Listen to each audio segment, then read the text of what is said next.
श्रीमद् वाल्मीकि रामायण के आज हम 56वें सर्ग से प्रारंभ कर रहे हैं। कल हमने 55वें सर्ग में ये देखा था कि भरत जी और शत्रुघ्न जी को लेने के लिए जब दूत भेजे जाते हैं तो भरत जी जब ननिहाल से आते हैं तो रास्ते में उनको बहुत से अपशुगुन दिखते हैं। अयोध्या जैसी सजी संवरी रहती थी, वेद मंत्रों का पाठ होता था, वैसा उनको नहीं दिखता। एक तरह से मातम सा छाया हुआ उनको दिखता है। तो हमने यहाँ तक देखा था कि भरत जी ने अपने पिता महाराजा दशरथ के गृह में प्रवेश किया। यहाँ तक हमने देखा था। आज हम 56वें सर्ग से प्रारंभ कर रहे हैं। भरत का संताप।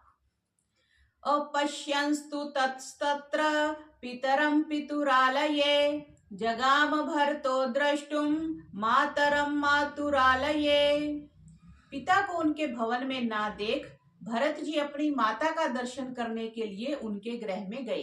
क्योंकि हमने पीछे देखा था कि दशरथ जी ने कौशल्या जी को कहकर कहा था कि तुम मुझे अपने पास ले चलो। जब श्री राम जी वन में चले गए थे तो दशरथ जी अपने महल में ना होकर के कौशल्या जी के महल में थे। तो भरत जी जब दशरथ जी के महल में गए, वो नहीं मिले, तो फिर वो अपनी माता का दर्शन करने माता के भवन में गए। अनुप्राप्तं तु तं दृष्ट्वा कैकेयी प्रोषितं सुतं उत्पपात तदा हृष्टा त्यक्त्वा सौवर्णमासनम्। बहुत दिन के पश्चात प्रवास से लौटे हुए अपने प्रिय पुत्र भरत को देख कैकेयी हर्षित होकर सोने के आसन से उठ खड़ी हुई। देखो, कैकेयी के पास आसन जो था वो सोने का था। सपर्विश्यैव धर्मात्मा स्वगृहं श्रीविवर्जितं भरतः प्रति जग्राह जनन्याश्चरणौ शुभौ। महात्मा भरत ने शोभाहीन अपनी माता के गृह में प्रवेश कर माता के शुभ चरणों को छूकर प्रणाम किया। महात्मा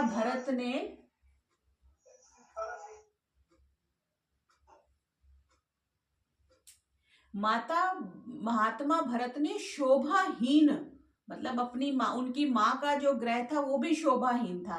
महात्मा भरत ने सपर्विश्य धर्मात्मा स्वगृहम श्री विवर्जितम भरता प्रति जग्राह जनन्याश्चरणौ शुभो। तो उसने माता के शुभ चरणों को छूकर प्रणाम किया।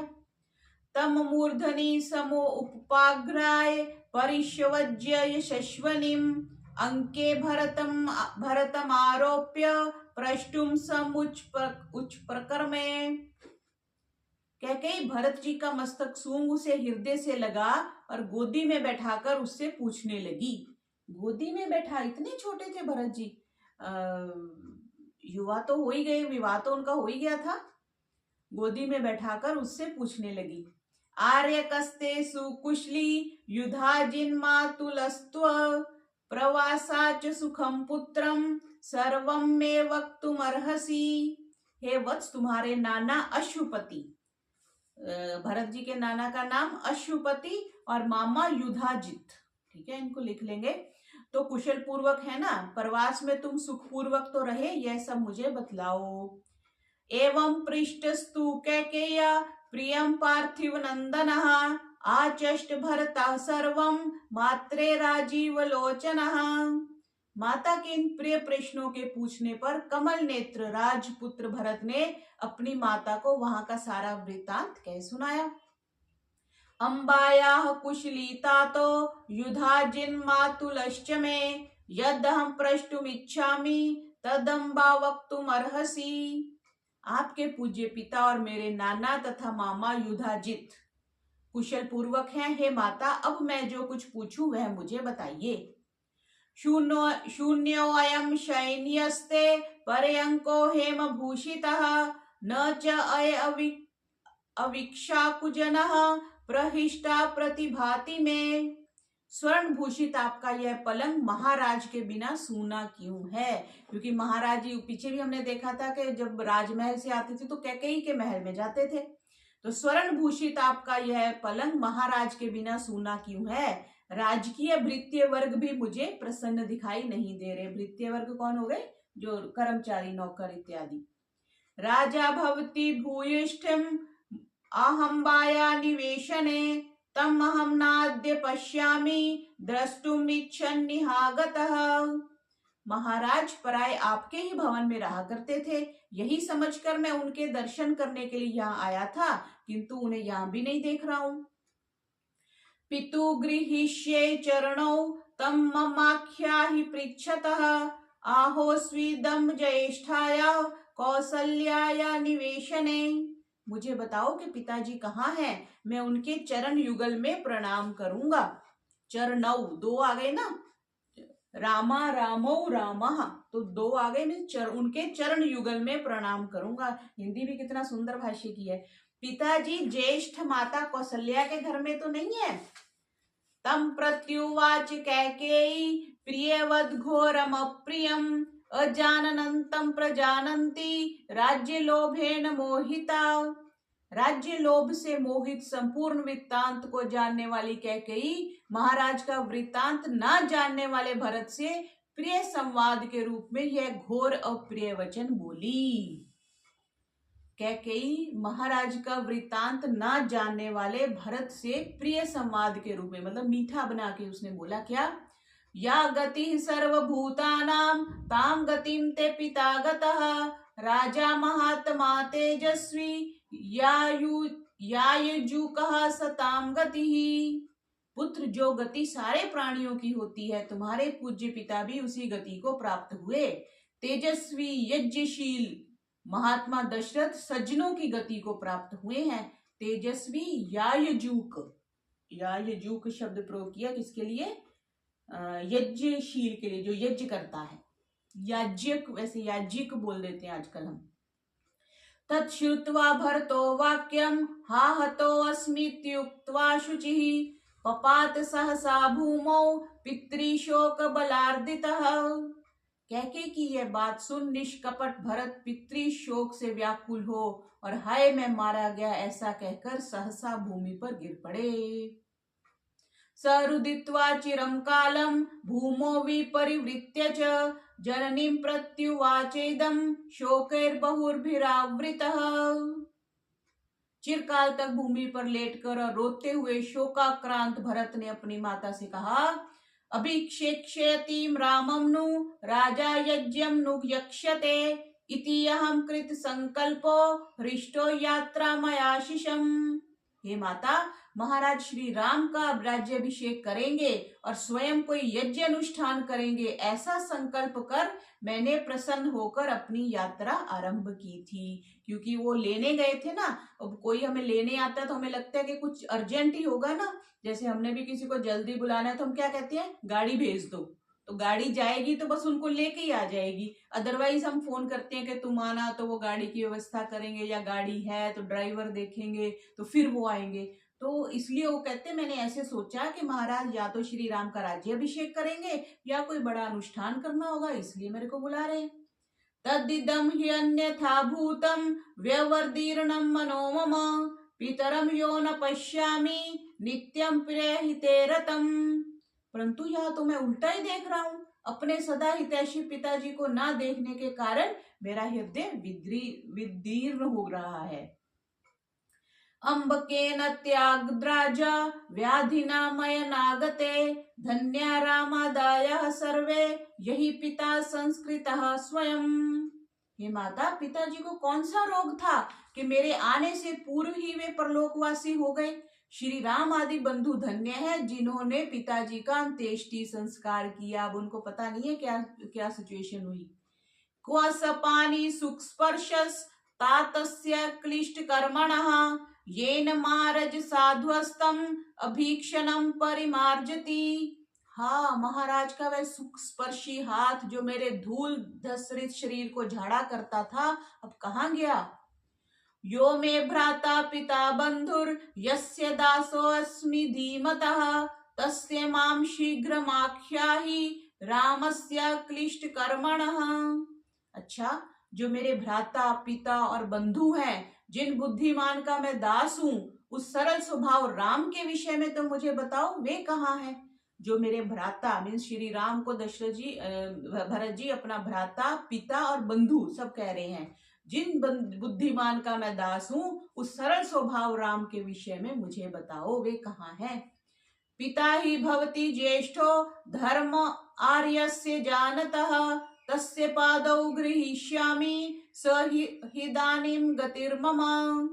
धर्मानुरागी और विवेकी जनों के लिए बड़ा भाई ही पिता के तुल्य होता है। धर्म अनुरागी और विवेकी जनों के लिए तो तभी कहते हैं ना कि आजकल वैसे तो रामायण का पाठ करवाते हैं, तो एक व्यक्ति आता है पंडित जी के पास, पंडित जी घर चलो। क्यों जी?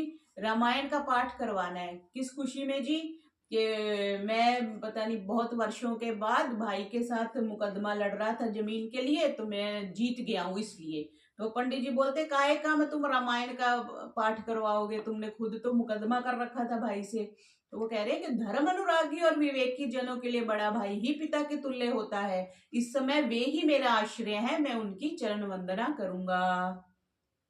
धर्म विरुद्धम नित्यश्च सत्यसंधो दृढ़व्रतः आर्यः किं ब्रवीद्राजा पिता में सत्य विक्रमः।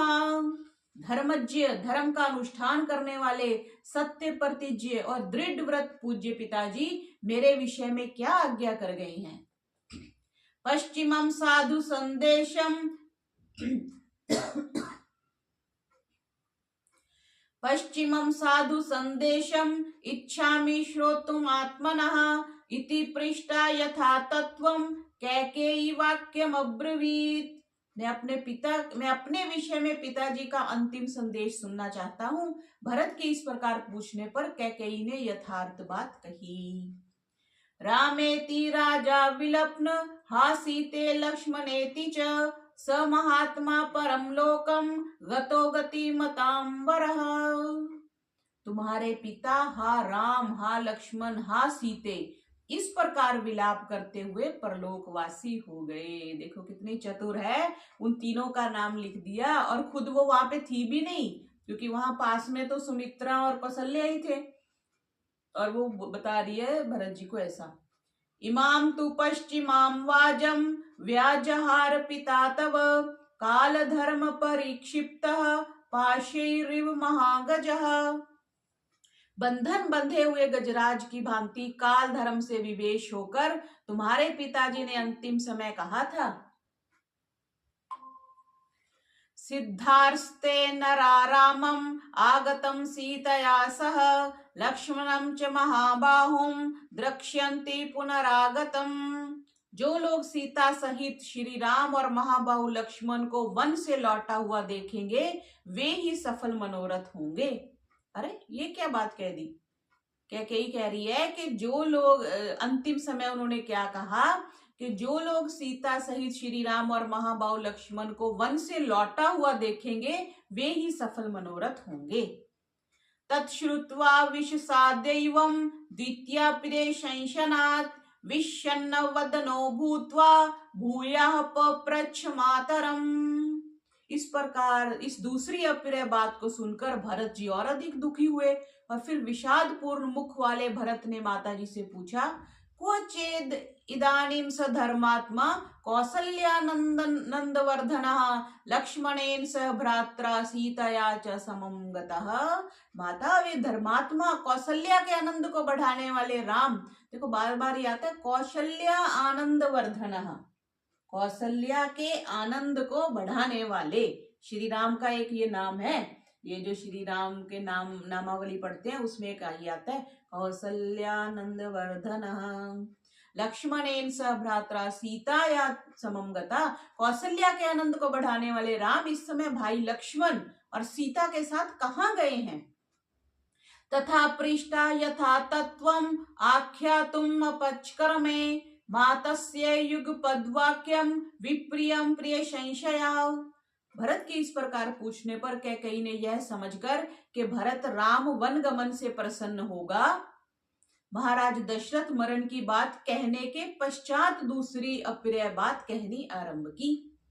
स ही राजसुता पुत्र चीरवासा महावनम दंडकान स वैदेह्या लक्ष्मणानुचरो गतः। हे वत्स, वे राजकुमार राम वल्कल वस्त्र धारण कर सीता और लक्ष्मण के साथ दंडक नामक महावन में चले गए हैं। चले गए हैं कह रही है, भेजा गया ये नहीं, गतः, गता मीन जाना, चले गए। ततः श्रुत्वा भरतस्तत्रो भ्रातुश्चारित्र शंकया स्वस्य वंशस्य महात्म्यात् प्रष्टुम समुपचक्रमे। राम वन गमन की बात सुन भरत भाई के चरित्र की आशंका से भयभीत हो गए। राम वन गमन की बात सुनकर भरत भाई के चरित्र की आशंका से भयभीत हो गए। अपने वंश के महात्म्य और कीर्ति को लक्ष्य में रखकर भरत जी ने अपनी माता से पूछा, कच्चिन ब्राह्मण धनम हृत्यम रामेण कस्यचित् कच्चिनाढ़यो दरिद्रो वातेन पापो विहिंसितः। वही बात कर दी ना कि श्री राम जी का चरित्र इतना अच्छा था तो वो वन गमन में क्यों गए। वन गमन या जिसको हम देश निकाला कह देते हैं या काला पानी में भेजना कह देते हैं, वो तो कोई त्रुटि करता है, कोई दोष करता है तो वो दंड होता है। तो कह रहे हे माता, क्या राम ने किसी ब्राह्मण का धन छीना था? क्या राम ने बिना अपराध किसी धनाढ्य या निर्धन की हत्या की थी जो वन में गए? कच्चिन परदार नवाराज पुत्रो अभिमन्यते कस्मात् दंडकारण्ये भ्राता रामो विवासितः। क्या राम ने किसी पर स्त्री को कुदृष्टि से देखा था? मेरे भ्राता राम को किस अपराध के कारण दंडक वन में भेजा गया? एवं मुक्ता तु कैकेयी भरतेन महात्मना उवाच वचनम हृष्टा मूढ़ा पंडित मानिनी। महात्मा भरत के इस प्रकार पूछने पर अपने आप को पंडिता मानने वाली वह मूर्खा प्रसन्न होकर बोली, न ब्राह्मण धनम किंचित धृतम रामेण धीमतः कश्चिनाढ़यो दरिद्रो वा तेना पापो विहिंसितः न रामा परदारांश्च चक्षुर्भयार्मपि पश्यति। वो जो बातें ऊपर कही थी उनका नकार कर रही है कह गई कि वत्स, बुद्धिमान राम ने ना तो किसी ब्राह्मण के धन का अपहरण किया, ना और किसी धनी अथवा दरिद्र का वध किया। राम पर स्त्री को तो आंख उठाकर भी नहीं देखता। मया तु पुत्र श्रुत्वैव रामस्य वाभिषेचनम याचितस्ते पिता राज्यम रामस्य च विवासनम। अब बोलिए जाके कि हे पुत्र, जब मैंने राम के राज्य अभिषेक की बात सुनी तब मैंने तुम्हारे पिता से तुम्हारे लिए राज्य और राम के लिए वनवास मांगा। ससंवृत्तिम समास्थाय पिता ते तत्तथा करोत् रामश्च सह सौमित्रिः प्रेषितः सह सीतया। सत्य प्रतिज्ञ तुम्हारे पिता ने, देखो अब सत्य प्रतिज्ञ कह रही है और खुद झूठ का सहारा ले लिया हुआ है। सत्य प्रतिज्ञ तुम्हारे पिता ने मेरी याचना कह रही है, वर नहीं कह रही कि मैंने उन पे बर्डन डाला। वो याचना तो दशरथ जी कर रहे थे। तुम्हारे पिता ने मेरी याचना क्या बोला, रामश्च स्ववृत्तिम समास्थाय पिता ते तत्तथा करोत, वैसा कर दिया। रामश्च स सौमित्री प्रेषिता स सीतया। तुम्हारे पिता ने मेरी याचना को स्वीकार कर लक्ष्मण और सीता के साथ राम को वनवास दे दिया। देखो, तुमने याचना करी थी, तुमने तो बर्डन डाला था उनको। तम पश्यन् प्रियं पुत्रं महीपालो महायशः पुत्र शोक परिद्यूनः पंचत्वमुपपेदिवान्। महायशस्वी महाराज दशरथ अपने प्रिय पुत्र राम को ना देखने के कारण पुत्र शोक से पीड़ित हो पंच तत्व को प्राप्त हुए। त्वयाति विदानी धर्मज्ञ राजत्वम अम्बलाभ्यताम त्वत्कृते ही मया सर्वम इदम एवं विधम कृतम। हे धर्मज्ञ, तुम राजपद को स्वीकार करो। राजत्वम अवलंब्यताम, अवलंबन करना होता है किसी चीज का कवर कर लेना। तो अब तुम राजपद को स्वीकार करो। क्यों? क्योंकि मैंने यह तुम्हारे लिए ही किया है। तत्पुत्र शीघ्रम विधिना विध्यज्य वशिष्ठ मुख्य सहितो द्विजेन्द्रिय संकालय राजानमदीन सत्व मात्मानं मुर्व्याभिषेच्यस्व। इसलिए हे पुत्र, तुम विधि के जानने वाले वशिष्ठ आदि मुख्य द्विजों के साथ महापराक्रमी अपने पिता का अंत्येष्टि संस्कार कराओ और पृथ्वीपति का अपना पद पर अपना अभिषेक कराओ। संकाले राजानम दीन सत्वम आत्मान उम्बर्याम अभिषेच्यस्व। अपना अभिषेक करवा लो, किस पे? राजपद पे। ऐसा कैकेयी ने बोला। भरत द्वारा कैकेयी की निंदा।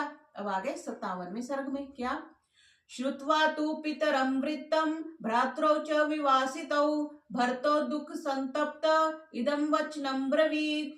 पिता का मरण और दोनों भाइयों के वन गमन का वृत्तांत जानकर दुख से संताप्त हो भरत के कई से कहने लगे, किन्नु कार्यम हस्तेस्य मम राज्येन शोचतः विहीन स्यात् पितरा च भ्रात्रा पितृ समेन च।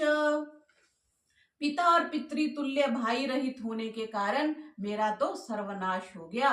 ऐसी शोच्य दशा में मुझे राज्य से क्या प्रयोजन। जब पिता भी नहीं रहे, भाई भी नहीं रहे, तो मैं क्या करूंगा। दुखे में दुखम अक्रोवर्णे क्षारम विदाधधा राजानम प्रेत भावस्थम कृत्वा रामम च तापसम। तुमने महाराज दशरथ की हत्या कर और राम को वनवासी बना मुझे दुख पर दुख दिया है, मानो कोई कटे हुए घाव पर नमक छिड़क दे। दुखे में दुखम अक्रोवर्णे क्षार वादधा, क्षार नमक को बोल दिया ना। मृत्युमपादितो राजा त्वया मे पापदर्शिनी सुखम परिहृतम मोहात् कुले अस्मिन् कुलपांसिनी। हे अरे पापिष्टे, तुमने महाराज को मार डाला। अरे कुलनाशिनी, तुमने मोहवश इस कुल का संपूर्ण सुख वैभव नष्ट कर डाला। नष्ट तो अपने आप ही हो गया। ननु त्वार्योऽपि धर्मात्मा त्वयि वृत्तिमनुत्तमाम् वर्तते गुरु वृत्तज्यो यथा मातरी वर्तते। मेरे ज्येष्ठ धर्मात्मा भाई राम तुम्हारे साथ सदा उत्तम व्यवहार ही करते रहे। बड़ों के पद चिन्हों पर चलने वाले वे तुम्हारी भी ऐसी ही सेवा करते थे जैसे अपनी जननी कौशल्या की। यथा मातरी वर्तते, अपनी माँ की तरह तुमसे वर्तते थे। तथा ज्येष्ठा ही मे माता कौसल्या दीर्घदार्शिनी त्वयि धर्मम समास्थाय भगन्यामिव वर्तते। मेरी ज्येष्ठ माता कौशल्या भावी विपत्ति को जानने पर भी धर्मानुकूल तेरे साथ सगी बहन का सा व्यवहार करती थी। ये देखो, ये भरत जी बोल रहे हैं। तस्याः पुत्रं महात्मानं चीरवल्कल वाससं प्रस्थाप्य वनवासाय कथम पापेन शोचसी। उसी सरल हृदय कौशल्या के धर्मात्मा पुत्र को चीर और वल्कल पहनाकर तुमने वन में भिजवा दिया। हे पापिनी, फिर भी तुझे दुख क्यों नहीं होता। अपाप दर्शनम शूरम कृतात्मानं यशस्विनं प्रव्राज्य चीरवसनम किन्नु पश्यसि कारणम। पवित्र आत्मा वीर यशस्वी और उदार राम को वल्कल वस्त्र पहनाकर वन में भिजवाकर तुमने क्या फल पाया। अहम ही पुरुष व्याघ्राव अवपश्यन् राम लक्ष्मणौ केन शक्ति प्रभावने राज्यम रक्षितुम उत्सहे। मैंने उन पुरुष सिंह राम और लक्ष्मण के देखे बिना किस शक्ति के बल पर इस राज्य की रक्षा कर सकता हूँ। राज्य की शक्ति तो राम और लक्ष्मण थे ना, भरत तो अभी छोटे थे, सबसे छोटे थे ये, नहीं शत्रुघ्न सबसे छोटे थे, मतलब दूसरे नंबर पे ये थे। अथवा में भवेत् शक्तिर् योगेर बुद्धि बलेन वा सकामाना करिष्यामि त्वामहं पुत्र गर्धिनीम्। अथवा यदि मैं साम दान आदि उपायों से और बुद्धि बल से इस राज्य भार को उठा भी लूं तो भी अपने ही पुत्र के प्रति स्नेह करने वाली तेरी इस मनोरथ को मैं पूरा नहीं होने दूंगा। ये भरत जी ने कह दिया कि पहली बात तो मैं उन दोनों के बिना राज्य कर ही नहीं सकता। दूसरा, अगर मैं कुछ जोड़ तोड़ करके साम दाम दंड भेद कहते हैं ना, वो आदि उपायों से और बुद्धि बल से राज्य का भार उठा भी लूं तो भी मैं तेरे इस मनोरथ को पूरा नहीं होने दूंगा। मीन्स मैं राजा नहीं बनूंगा। उत्पन्ना तु कथम बुद्धिर स्वयं पापदर्शिनी साधु चारित्र विभ्रष्टे पूर्वेशाम नो विगर्हिता। अरे पापदर्शिनी, हमारे पूर्वजों की प्रथा को कलंकित करने वाली ये पाप पूर्ण बुद्धि तुम में कहां से उत्पन्न हुई। बुद्धि उत्पन्न होती है, बुद्धिर ज्ञानम युगपत ज्ञानानाम अंसोलिंगम। बुद्धि जो ज्ञान है वो हमेशा उत्पन्न होता है, उत्पन्न और नष्ट होता है, ठीक है। इसलिए हम दर्शन इसीलिए पढ़ते हैं, शास्त्र इसीलिए पढ़ते हैं कि हमारी बुद्धि से बुद्धि हो जाए। सारा दिन हम गलत ही तो देखते हैं। व्हाट्सएप देख लिए, व्हाट्सएप पे हम क्या देख रहे हैं, रील्स हम देख रहे हैं, क्या देख रहे हैं, फेसबुक पे देख रहे हैं, क्या देख रहे हैं, सब नेगेटिव।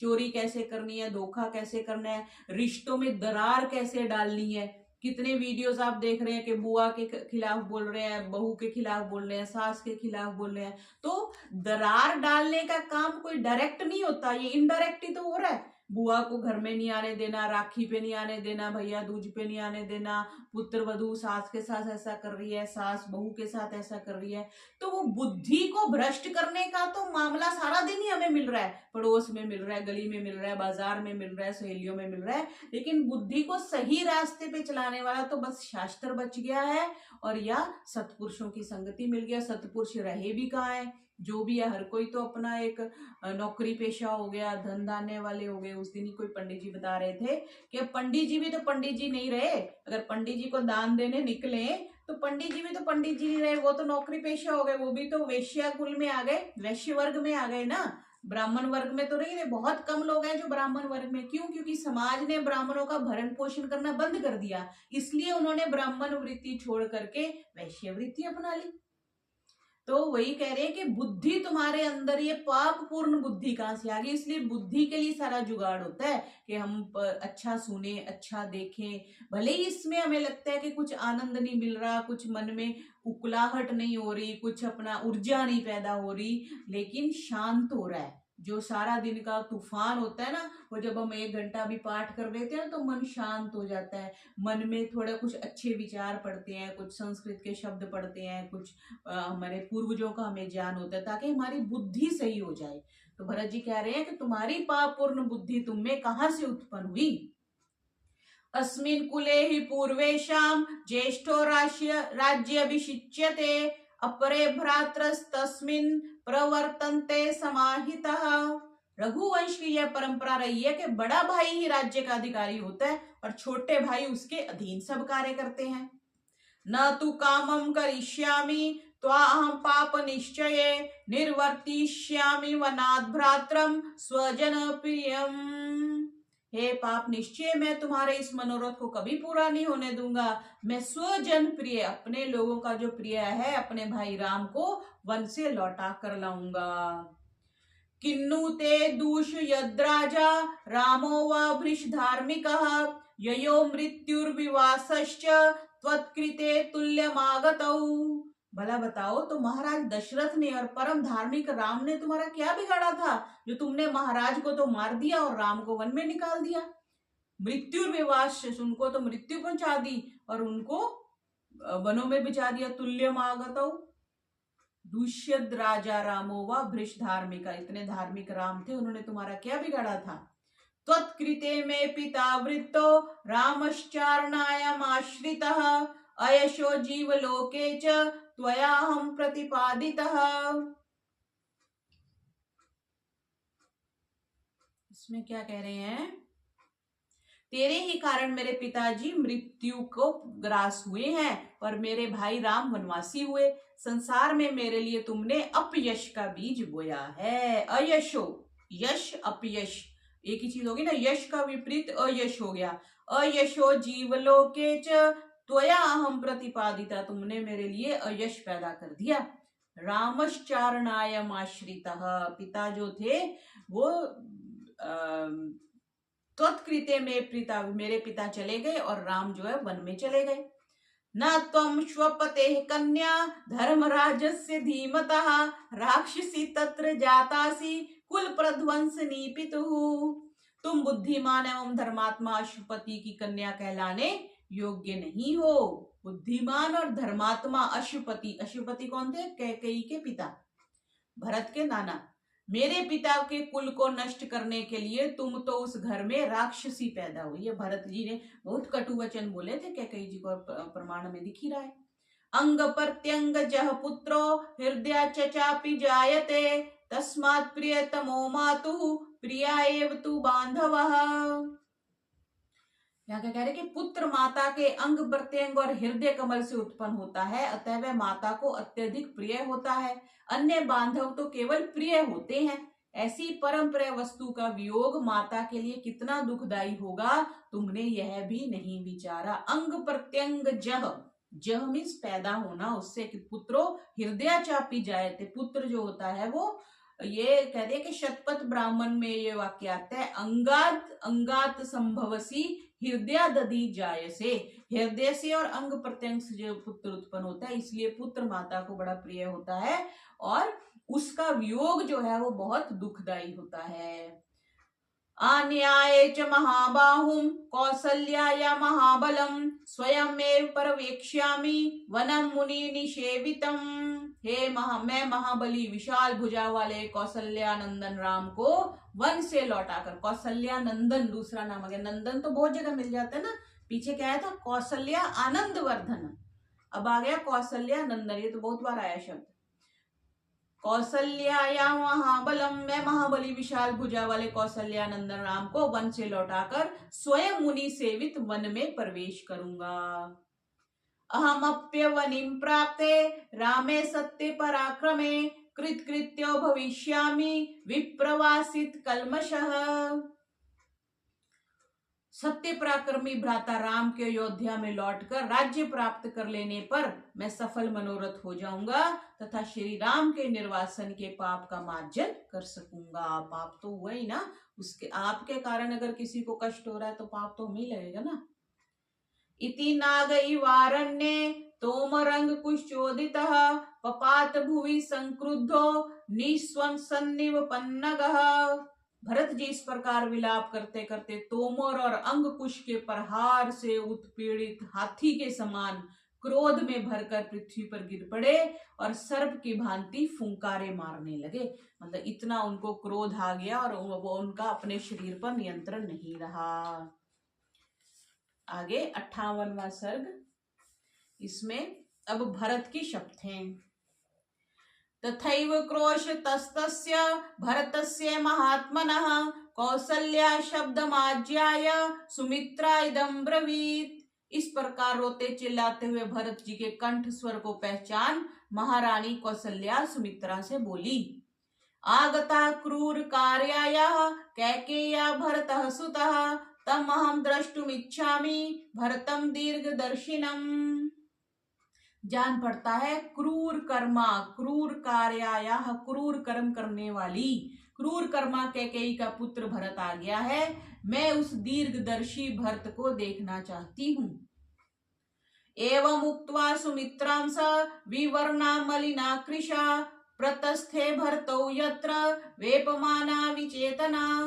सुमित्रा से ऐसा कहकर राम वियोग के कारण अति दुर्बल कांतिहीन मुख वाली कौशल्या थर थर कांपती हुई और अचेत सी भरत की ओर चली। राम वियोग के कारण दुर्बल हो गई, कांतिहीन हो गई और थर थर कांपती हुई कौशल्या अचेत सी भरत की ओर चली। स तु रामानुजश्चापि शत्रुघ्न सहित सदा प्रतस्थे भरतौ यत्र कौसल्याया निवेशनम। उधर राजकुमार भरत ने भी उसी मार्ग से अपने भाई शत्रुघ्न के साथ कौशल्या के राजमहल की ओर प्रस्थान किया। अब महल अलग अलग था तो कौशल्या जी को भरत जी की आवाज कैसे सुनाई दी? ऊपर आया ना कि भरत जी के तथैव क्रोशतस्य भरतस्य महात्मना शब्दम आ जाए, उनकी शब्द को सुन करके कौशल्या से ये बोली। अब कह रहे हैं कि वो उनका भवन जो था थोड़ा अलग था। उधर राजकुमार भरत ने भी उसी मार्ग से अपने भाई शत्रुघ्न के साथ कौशल्या के राजमहल की ओर प्रस्थान किया, या साथ साथ में हो गए। तथा शत्रुघ्न भरतौ कौसल्यां प्रेक्ष्य दुःखितौ पर्यश्वजेतां दुःखार्तां पतितां नष्ट चेतनाम। मार्ग में जाते हुए भरत और शत्रुघ्न कौशल्या को देखकर बहुत दुखी हुए। मार्ग में जाते हुए भरत और शत्रुघ्न कौशल्या को देखकर बहुत दुखी हुए। वे दुखी, पीड़ित तथा चेतना शून्य होकर भूमि पर गिरी माता को लिपट गए और रोने लगे, क्योंकि वो अचेत सी चल रही थी ना उनकी तरफ और वो बेहोश होकर गिर गई। रुदंतो रुदतिम दुःखात् समेत्यार्याह मनस्विनी भरतम प्रत्युवाचेदम कौसल्या भृश दुःखिता। भरत और शत्रुघ्न दोनों भाइयों को रोते देखकर अत्यंत दुखित मनस्विनी आर्या कौशल्या भरत को अपने हृदय से लगाकर रोती हुई ये बोली, इदं ते राज्य कामस्य राज्यं प्राप्तम कंटकम संप्राप्तम बत कैकेय्या शीघ्रम क्रूरेण कर्मणा। तुम्हें राज्य की अभिलाषा थी, कौशल्या ने ये कहा, तुम्हें राज्य की अभिलाषा थी, लो तुम्हें यह निष्कंटक राज्य प्राप्त हो गया। परंतु खेद है कि कैकेयी ने अत्यंत क्रूर कर्म करके यह राज्य प्राप्त किया है। प्रस्थाप्य चीरवसनम पुत्रम मे वनवासिनम कैकेयी कम गुणम तत्र पश्यति क्रूरदर्शिनी। मेरे पुत्र को वल्कल वस्त्र पहना और वन भेजकर इस क्रूरदर्शिनी ने क्या फल पाया। देखो वही बात आ गई ना कि अपने पुत्र को तो राज दिलवा दिया और उनके पुत्र को वल्कल वस्त्र पहना के वन में भेज दिया। वन में भेजा, बस यही क्रूर ज्यादा हो गया। क्षिप्रम मामपि कैकेयी प्रस्थाप्यतिम तुम हरहति हिरण्याभो यत्रास्ते सुतो में सुमहायशः। कैकेयी को चाहिए कि मुझे भी वहां शीघ्र भेज दे और जहां ज्ञान विज्ञान पूर्वक सुवर्ण जैसे शरीर वाला महायशस्वी मेरा पुत्र राम निवास कर रहा है। जब कैकेयी नहीं, वो कुंती थी ना, कुंती जब जाने लगी ना, जब ये पांडवों को वनवास हुआ तो कुंती ने कहा कि मैं भी वन में जाऊंगी इनके साथ, बिकॉज दुर्योधन ने जब उनको वनवास दिया तो फिर विदुर जी कुंती को अपने घर ले गए थे कि आपका शरीर वृद्ध है, आप वन में वास नहीं कर पाओगे। तो कुंती को उन्होंने फिर विदुर जी ने अपने पास रखा था। कुंती जी उस समय धृतराष्ट्र के, या उन्होंने कहा था मैं इस राजा के महल में नहीं रहूंगी। अथवा स्वयमेवाहं सुमित्रानुचरा सुखम अग्निहोत्रम पुरस्कृत्य प्रस्थास्ये यत्र राघवः। अथवा मैं स्वयं सुमित्रा को साथ लेकर तथा अग्निहोत्र को आगे कर साथ लेकर सहर्ष वहां चली जाऊंगी जहां राम है। देखो यहां भी ये कहा कि मैं अग्निहोत्र को आगे करके मैं जाऊंगी। कैसे? सुमित्रा को साथ लेकर के अपने यज्ञ की अग्नि को साथ लेके जाऊंगी, सहर्ष वहीं चली जाऊंगी जहां राम है। तो पहले भी आया था कौशल्या माता यज्ञ कर रही थी और दशरथ जी के लिए भी याज्ञिक शब्द आ जाया और आया सुमित्रा जी के, कौशल्या जी कह रही है कि भले ही जहां राम है मैं जाऊंगी पर मैं अग्निहोत्र को आगे करके, मतलब अग्नि को साथ लेके जाऊंगी। कामं वा स्वयमेवाद्य तत्र मां नेतुमर्हसि यत्रासौ पुरुष व्याघ्रः पुत्रो में तप्यते तपः। अथवा तुम स्वयं मुझे वहां पहुंचाओ जहां पुरुष सिंह मेरा राम तप रहा है। इदं हि तव विस्तीर्णं धन धान्य समाचितं हस्तस्य अश्वरथ संपूर्णं राज्यं निर्यातितं तया। तुम्हें तो कैकेयी ने धन धान्य हाथी घोड़े और रथों से परिपूर्ण यह राज्य दिलवा ही दिया है। इत्यादि बहुर्भिर्वाक्यै क्रूरे संभर्तिस्तो भर्तिस्तो नगः विव्यथे भर्तस्तीव्रं व्रणे तुद्येव सूचिना। इत्यादि अनेक कठोर वाक्यों द्वारा कौशल्या ने जब निष्पाप भरत को फटकारा तब भरत जी को ऐसा क्लेश हुआ जैसे घाव में सुई चुभ होने से होता है। पपात चरणौ तस्यास्तदा संभ्रांत चेतनः विलप्य बहुधा संज्ञो लब्ध संज्ञस्ततः स्थितः एवं विलपमानां तां भर्तः प्राञ्जलिस्तदा कौसल्यां प्रत्युवाचेदं शोकैर्बहुभिरावृताम्। कौशल्या के इन कठोर वचनों को सुनकर भरत जी उद्विग्न हो माता के चरणों में गिर पड़े। बहुत प्रकार से विलाप करके वे मूर्छित हो गए। जब उन्हें होश आया तब वे हाथ जोड़कर शोकाक्रांत और नाना प्रकार से विलाप करती हुई कौशल्या से कहने लगे, आरे कस्माद जानन्तं गर्हसे माम किल्बिषं विपुलां च मम प्रीतिं स्थिरां जानासि राघवे। हे आर्य, राम वन गमन के विषय में अनभिज्ञ और निर्दोष होने पर भी आप मुझे क्यों दोष देती हैं? कस्माद जानन्तं गर्हसे माम किल्बिषं विपुलां च मम प्रीतिं स्थिरां जानासि राघवे। मुझे तो पता ही नहीं, मैं इससे अनभिज्ञ हूँ और निर्दोष होने पर भी आप मुझे क्यों दोष देती हैं? श्री राम में मेरा कैसा अगाध प्रेम है यह बात आप जानती हैं। कृता शस्त्रानुगा बुद्धिर माधुभूतस्य कदाचन सत्यसंधास्तां श्रेष्ठो यस्य आर्यो अनुमते गतः। सत्यव्रती सज्जन श्रेष्ठ आर्य राम के वन गमन में जिसने परामर्श दिया हो उस अभाग्य की बुद्धि कभी भी शास्त्र अनुगामी ना हो। इसको अंडरलाइन करेंगे, देखो कितनी सुंदर बात कही। सत्यव्रती सज्जन श्रेष्ठ आर्य राम के वन गमन में जिसने परामर्श दिया हो, मतलब जिसको, जैसे मंथरा ने परामर्श दिया था, उस अभागे की बुद्धि कभी भी शास्त्र अनुगामी ना हो। इसका मतलब शास्त्र में हमें वेद ये कहते हैं हमारी बुद्धि शास्त्र अनुगामी हो, शास्त्र सम्मत जो हमारे धर्म कर्म है, जो विधि है, हम उसको हमेशा फॉलो करें, ये कह रहे हैं। अर्थात वह वेद आदि शास्त्रों को ना पढ़ सके ऐसा व्यक्ति, ये भी एक तरह से शाप है। और वेद आदि शास्त्रों को आप पढ़ पा रहे हैं, ये एक तरह से आपका पुण्य है, आपका ये सौभाग्य है। प्रेष्यं पापीय साम्यातु सूर्यं च प्रतिमेहतु हन्तु पादेन गाम सुप्ताम यस्यार्यो अनुमते गतः। जिसकी अनुमति से आर्य राम वन गए हो वह पापात्मा नीच जाति का सेवक हो। जिसकी अनुमति से श्री राम वन गए हो वह कैसा हो, वह पापात्मा नीच जाति का सेवक हो। उस भाग्यहीन व्यक्ति को वह पाप लगे जो सूर्य की ओर मुख करके मल मूत्र त्याग करने वाली और सोती हुई गौ को लात मारने वाले को लगता है। देखो जी वाल्मीकि रामायण क्या कह रही है, भाग्यहीन कौन, जो सूर्य की ओर मुख करके मल मूत्र का त्याग करे। तो इससे हमें क्या पता चला कि हमारा जो टॉयलेट का मुंह है वो पूर्व की तरफ नहीं होना चाहिए, ठीक है। इसलिए घर का मुख हमेशा पूर्व की तरफ होना चाहिए, और फिर टॉयलेट जो बनेगा या वो उत्तर की तरफ मुख होगा या फिर दक्षिण की तरफ होगा। तो मेरे ख्याल से क्योंकि दक्षिण में तो पितरों का दिशा मानी जाती है, तो शायद फिर उत्तर अभिमुख टॉयलेट होना चाहिए। और सोती हुई गाय को लात नहीं मारनी चाहिए। कारित्वा महत्कर्म भर्ता भृत्यम अनर्थकम अधर्मो यो अस्य सोस्यास्तु यस्यार्यो अनुमते गतः। नौकर से बहुत सा काम कराकर उसे मजदूरी ना देने वाले स्वामी को जो पाप लगता है वही पाप उस भाग्यहीन को लगे जिसकी अनुमति से आर्य राम वन गए हैं। ये बहुत से प्रकार से मतलब पाप बता रहे हैं, इनको नोट डाउन कर लेंगे नंबर वाइज। एक तो हो गया जो सूर्य की ओर मुख करके मलमूत्र त्याग करते हैं, दूसरा जो सोती हुई गाय को लात मारता है, और तीसरा जो मजदूरी करवा करके मजदूर को मजदूरी ना देने वाले को पाप लगता है। फिर आगे फिर कह रहे हैं परिपाल्य मानस्य राज्यो भूतानि पुत्रवत सततम दुह्यताम पापम यस्यार्यो अनुमते गतः।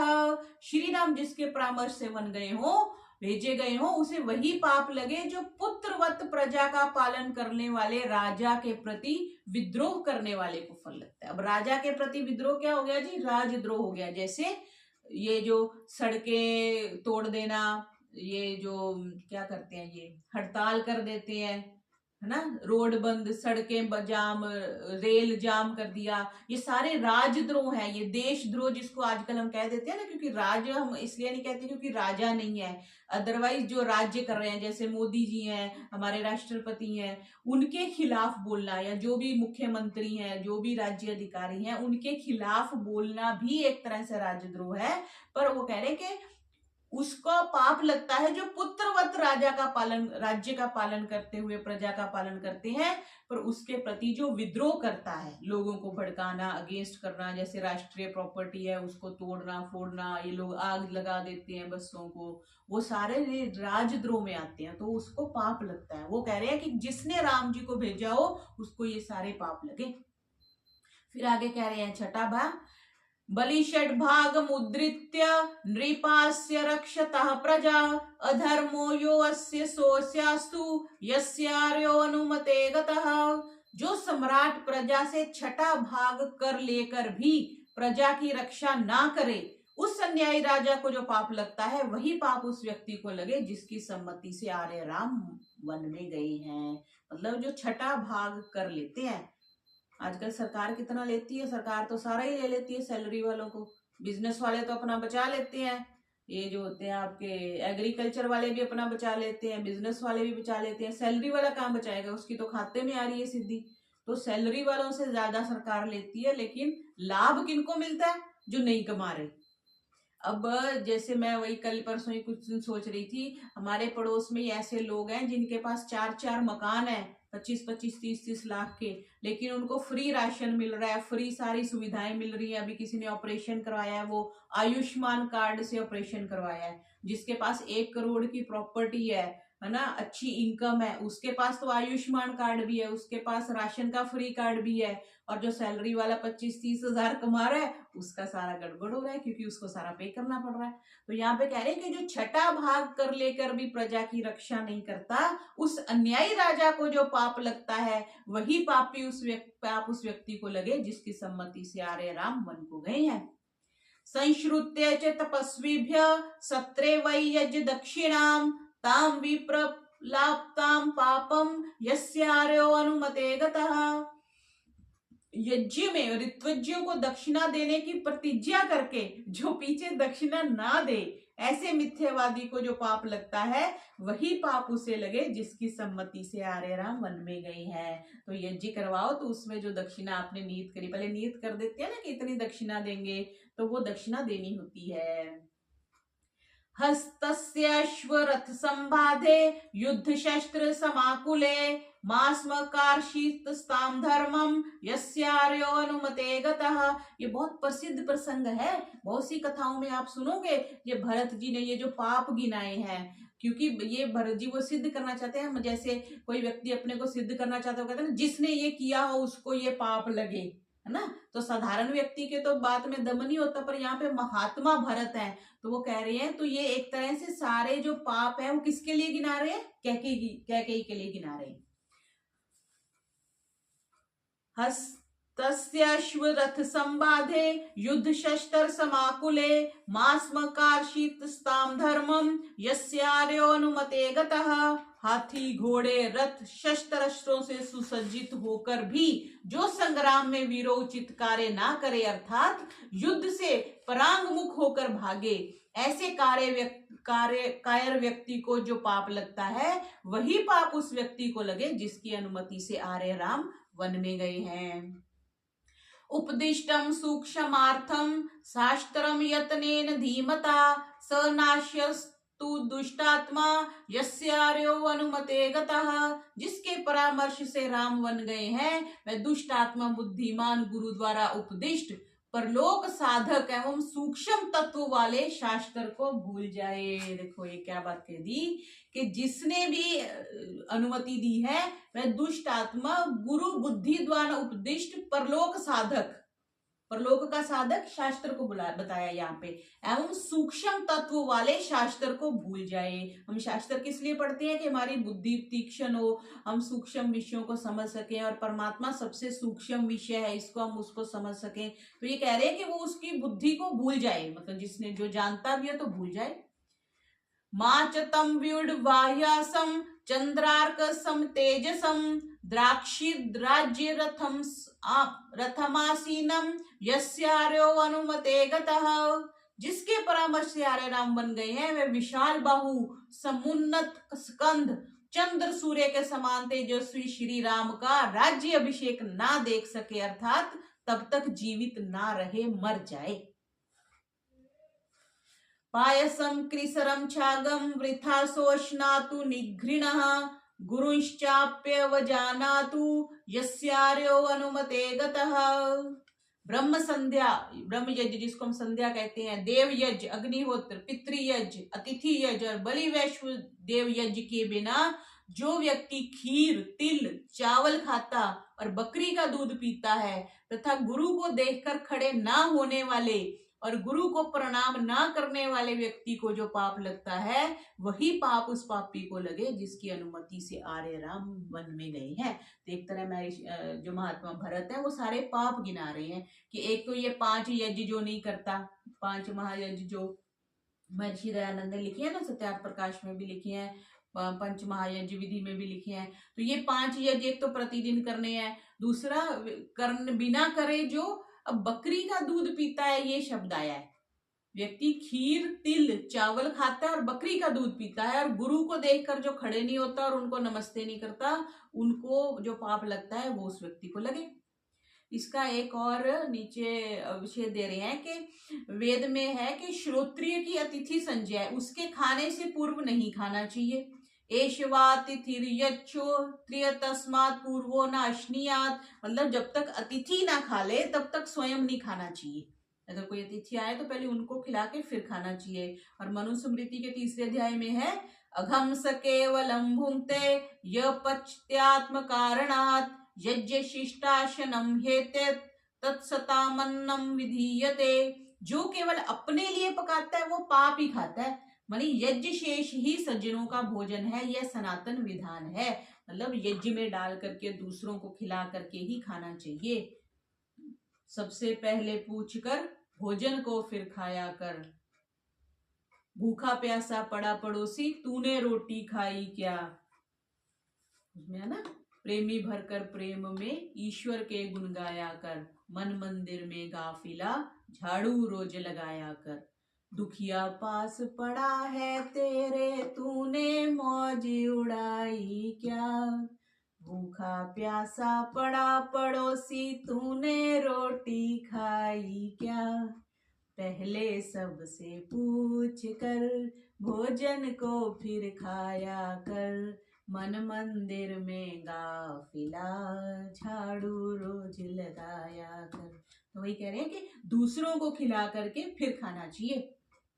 और रामायण की इस विचारधारा का योगेश्वर श्री कृष्ण जी गीता के 3रे अध्याय में भी कहते हैं ना, यज्ञ शिष्टाशिना संतो मुच्यन्ते सर्व किल्बिषी, भुंजते ते त्वघम पापा, ये पच्यन्त्या आत्म कारणात। यज्ञ से बच्चे को खाने वाले जो है वो सब पापों से छूट जाते हैं। यानी पहले यज्ञ करके, अतिथि को दे करके, अग्नि में डाल करके, और केवल जो अपने लिए पकाते हैं वे पापी तो पाप ही खाते हैं। भुंजते तो अघम पापा, वो सिर्फ पाप ही खाते हैं।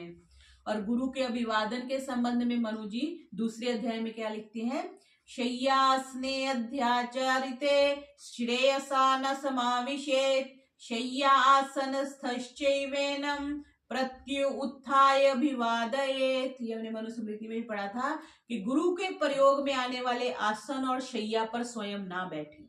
मैंने भी कई बार देखा है, कोई आएगा ना तो आके, पिछली बार जब वो कक्षा में आई, वो लेडी आई तो आके मेरे आसन पर बैठ गई, फिर मैं फटाफट उठी।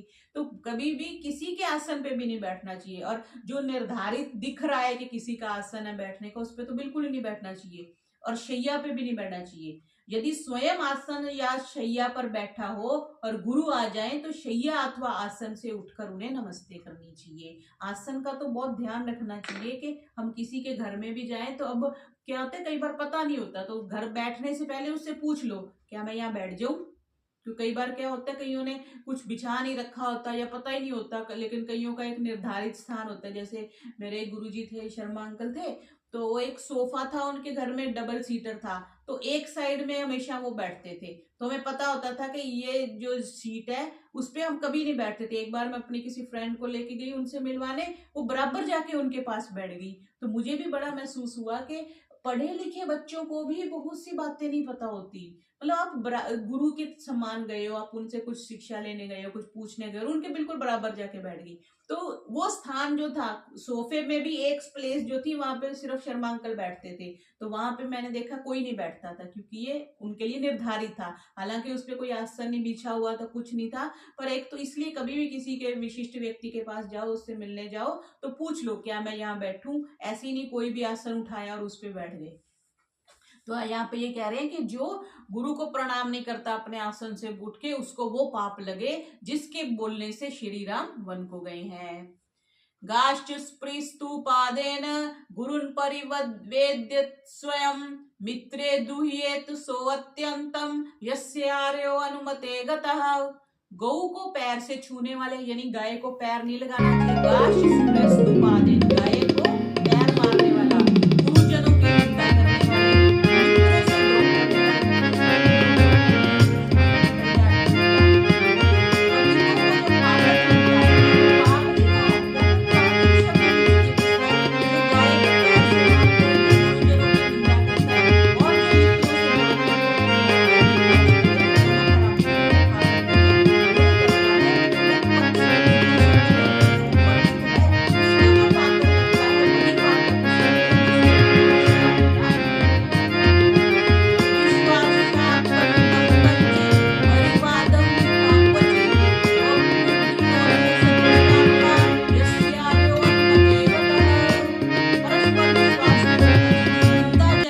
मित्रों से दुष्ट आत्मा प्रकाशित कर देता है। जैसे हम किसी को कोई बात बता देते हैं, उसको बोलते हैं आगे किसी को नहीं बतानी, लेकिन वो प्रकाशित कर देता है। उस विश्वासघाती को जो पाप लगता है वही पाप उसे लगे जिसके परामर्श से श्री राम वन में गए हैं। तो इस तरह सारे भरत जी ये गिना रहे हैं आगे। अकर्ता हि कृतज्ञश्च त्यक्त्मा निरपत्रपः लोके भवतु विद्वेष्यो यस्यार्योनुमते गतः। वह उपकार का बदला ना देने वाला, कृतघ्न, सज्जनों से बहिष्कृत, निर्लज और लोक में निंदित हो, जिसकी अनुमति से राम वन में गए हैं।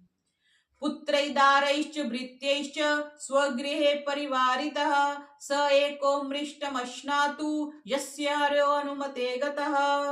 जिसकी अनुमति से राम गए हो, उससे वो पाप लगे जो पाप मनुष्य को होता है, जो सामने बैठे हुए नौकर, चाकर, स्त्री और पुत्र को ना देकर अकेला ही स्वादु पदार्थ खाता है। इसलिए सबको पहले खिलाकर, नौकर चाकर को तो अवश्य पहले खिलाना चाहिए, स्त्री पुत्र तो चलो फिर भी अपने, क्योंकि पहले ऐसे होता था ना, स्त्रियों को भी और खाने को इतना नहीं देते थे, तो इसलिए बोला है।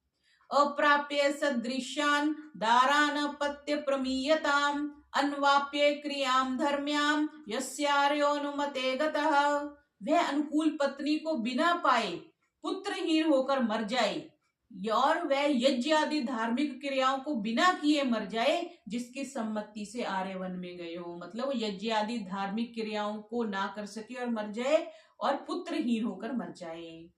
मात्मनः संततिं द्राक्षित स्वेषु दारेषु दुःखितः आयु समग्रम प्राप्य यस्यार्योनुमते गतः। जिसकी अनुमति से आर्य राम वन गए हो, वह अपनी स्त्री के गर्भ से उत्पन्न अपनी संतान को देखे बिना दुखी होकर मर जाए। जैसे मतलब अपनी संतान को देखे बिना दुखी होकर मर जाए, जैसे राजा दशरथ की मृत्यु भी तो ऐसे हुई ना, अपने संतान के दुख में हुई। या इसको ऐसे भी समझ सकते हैं कि पत्नी गर्भवती हो और मतलब पति की मृत्यु हो जाए। आयु समग्रम अप्राप्य यस्य आर्योनुमते, मतलब म आत्मना संतति, अपनी जो संतति है, द्राक्षित स्वेषु दारेषु दुखित है, जो अपनी संतति को बिना देखे जो मर जाए। राज्य स्त्री बाल वृद्धानाम वधे यत पाप मुच्यते भृत्य त्यागे च यत पापम तत् पापम प्रतिपद्यताम। राजा, स्त्री, बालक, वृद्ध के वध करने, किस किस का वध नहीं करना चाहिए? राजा का, स्त्री का, बालक का और वृद्ध का वध करने और निरपराध स्वामी भक्त नौकर को त्यागने से जो पाप होता है, वही पाप उसको हो जिसकी अनुमति से आर्य राम वन में गए हैं। लाक्ष्या मधु मांसेन लोहेन च विषेन च सदैव बिभृत्याद भृत्यान यस्यार्योनुमते गतः। लाख, मांस, मधु, शराब, मछली पकड़ने का कांटा, विष का विक्रय कर अपने आश्रित जनों का पालन करने वाले को जो पाप लगता है, वही पाप उसे लगे जिसकी अनुमति से आर्य राम वन में गए हैं। मेरी एक फ्रेंड है, उसके पति का जो बिजनेस है ना, वो शराब का ठेका कुछ का है, पूरे पंजाब का उनके पास है। तो कितनी बार उसने घर बुलाया तो मैं उसके घर जाना टाल देती हूँ। क्यों? क्योंकि उसके घर का हम खा नहीं सकते। अब यहाँ पे आ गया ना, जो लाख बेचता है, लाख तो वो लाल वाली लाख जिसको हम कहते हैं, मांस बेचता है जो, ठीक है, जिनके होटल्स होते हैं वो नॉन वेज बनता है, तो उनका हम नहीं खा सकते। मधु, मधु का अर्थ एक शहद भी होता है, लेकिन मधु का अर्थ मांस में पठित होने से यहाँ पे इसको शराब गिना जाना चाहिए। लोग मछली पकड़ने का कांटा, क्योंकि हत्या के करने के काम आ रहे हैं ना, पाप को बढ़ाने देने वाले जो बिजनेस है। अभी आजकल कहते हैं जी ये इसमें बहुत सारा क्या टैक्स बचता है, सरकार को फायदा होता है शराब के ठेकों से, लेकिन जो शराब का काम करता है उसको पाप लगता है। ये देखो आपके पास अब प्रमाण आ गया। आपका बच्चा आके कल को कोई रिश्तेदार कहे कि मैं शराब की फैक्ट्री ले रहा हूँ, ये ले रहा हूँ, तो साफ मना करो कि ये मना है। मछली पकड़ने का कांटा या विष का विक्रय करने, विष का विक्रय तो आजकल ये पकड़ लेते हैं ना, दवाइयां दुइयां, ये जो नशा बेचते हैं, तो वो भी एक पाप है, क्योंकि वो भी एक तरह का विष है, तो वो उनको पाप लगता है। संग्रामे समुपोढ़ेतु शत्रु पक्ष भयंकरे पलायमानो भद्येत यस्यार्योनुमते गतः।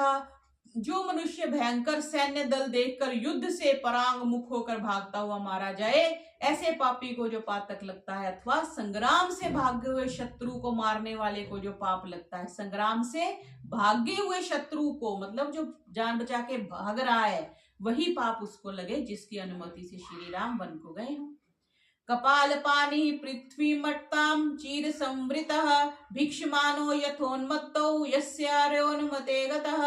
जिसके परामर्श से राम बन गए हो उसे वह पाप लगे जो उन्मत्त की भांति पागल, चिथड़े लपेटे, मुर्दे की खोपड़ी हाथ में लिए द्वार द्वार पर भीख मांगते हुए पृथ्वी पर भ्रमण करने वाले को मिलता है। मतलब जो पागल है, फटे कपड़े हैं, मुर्दे की खोपड़ी लेके घूम रहा है, उसको पाप लगता है, वो उसको लगे। मध्य प्रसक्तो भवतु स्त्री स्वक्षेषु च नित्यशः काम क्रोधाभिभूतस्तु यस्यार्योनुमते गतः। जिसकी अनुमति से आर्य राम वन को गए हो वह मनुष्य सदा मद्य पीने पर, स्त्री गमन और जुआ खेलने में अत्यंत आसक्त हो। ये भी सारे 3 पाप गिना दिए। कौन सा? मद्य पीना, शराब पीना, पर स्त्री गमन करना और जुआ खेलना। जुआ खेलने में आजकल ये सारे वो आ गए जिनको आप कहते हो ये जो सट्टा बाजार हो गया, शेयर मार्केट हो गया, वो सारे जुए में आ जाते हैं। क्यों? क्योंकि उसमें मेहनत के बिना जो भी आप धन कमाते हो वो सब जुए में आता है। और सदा काम क्रोध से अभिभूत हो। मास्म धर्मे मनोभूयाद धर्मम स निषेवताम अपात्रवर्षी भवतु यस्यार्योनुमते गतः। जिसके परामर्श से आर्य राम बन गए हो उसका मन धर्म में ना लगे, वह अधर्म का सेवन करे और कुपात्रों को बहुत सा दान दे। देखो, कुपात्र को जो दान देता है उसको भी पाप लगेगा। इसलिए दान किसको दिया जाना चाहिए? जो सुपात्र है। और दूसरा, जो उसका मन धर्म में ना लगे। देखो क्या क्या श्राप दे रहे हैं, धर्म में मन नहीं ना लगता। अभी यहाँ पे आप एक मैसेज डाल दो कि आपको पिक्चर दिखाई जाएगी, है ना, सब लोग आ जाएंगे उठ के। यहाँ पे डांस पार्टी होगी, डीजे चलेगा, सब लोग आ जाएंगे। अब आप कह रहे हैं रामायण पढ़ रहे हैं तो कोई नहीं आएगा। तो कह रहे धर्म में उसका मन ना लगे जिसकी अनुमति से श्री राम गए हो।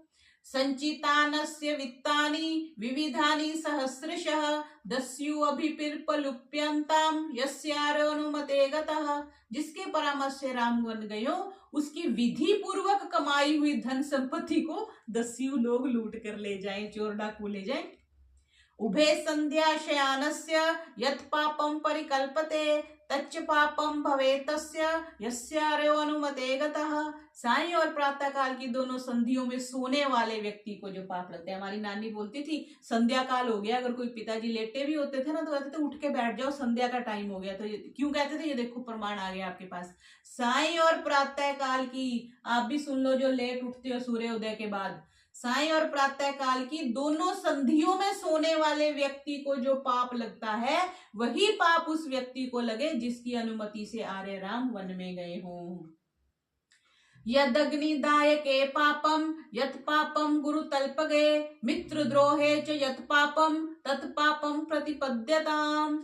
आग लगने वाले गुरु स्त्रीगामी मित्रद्रोही को जो पाप लगता है वही पाप उस नीच को लगे जिसकी सम्मति से आर्य राम वन में गए हैं। आग लगने वाले, गुरु स्त्रीगामी और मित्रद्रोही। मित्रद्रोह भी नहीं करना चाहिए।